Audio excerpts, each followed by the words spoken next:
అయ్యా లోకేష్ గారు, ఈ 1,72,00,000లో మీరు ఏదైతే మాట్లాడుతూ ఉన్నారో ఆ ఎంప్లాయీస్కు రైట్ఫుల్గా వాళ్ళకి రావాల్సిందే కదయ్యా నువ్వు ఇస్తూ ఉన్నావు, ఎక్స్ట్రా నువ్వేమిస్తూ ఉన్నావు అని చెప్పి నేను అడుగుతా ఉన్నా. ఈ ఎంప్లాయీస్కి రావాల్సిన గ్రూప్ ఇన్సూరెన్స్ అయితేనేమి, ప్రావిడెంట్ ఫండ్ అయితేనేమి, గ్రాట్యుటీ అయితేనేమి, రిస్క్ ఇన్సూరెన్స్ అయితేనేమి, వీటి నేపథ్యంలో 1.45 crores వాళ్ళకే రావాల. ఆ తర్వాత కంపెనీనే మరో 25 లక్షలు ఇస్తూ ఉంది. అది కూడా విశాఖపట్నం స్టీల్ ప్లాంట్ కంపెనీయే ఇస్తూ ఉంది. కేవలం ప్రైమ్ మినిస్టర్ రిలీఫ్ ఫండ్ కింద కేవలం 2 లక్షల రూపాయలు అదనంగా ఎక్స్గ్రేషియా కింద వస్తూ ఉంది. రాష్ట్ర ప్రభుత్వం నుంచి 0 రూపాయి అంటే రూపాయి కూడా ఇవ్వడంలే. మరి నేను అడుగుతా ఉన్నా, ఇక 1.72 crores ఇంకొకటి నువ్వు ఇచ్చేదేందయ్యా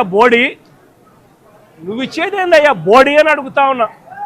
వాళ్ళకి రావాల్సిందే, వాళ్ళ హక్కుగా వాళ్ళకి రావాల్సిందే వాళ్ళకు వస్తూ ఉంది.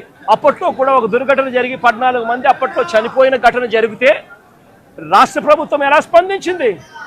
వెంటనే ముఖ్యమంత్రి ఇక్కడికి వచ్చి, అంటే జగన్ ఇక్కడికి వచ్చి ఏకంగా ₹1 కోటి చనిపోయిన కుటుంబాలకు ఇచ్చి ఆదుకున్న పరిస్థితులు బహుశా దేశ చరిత్రలో ఎక్కడా కూడా జరగలేదేమో.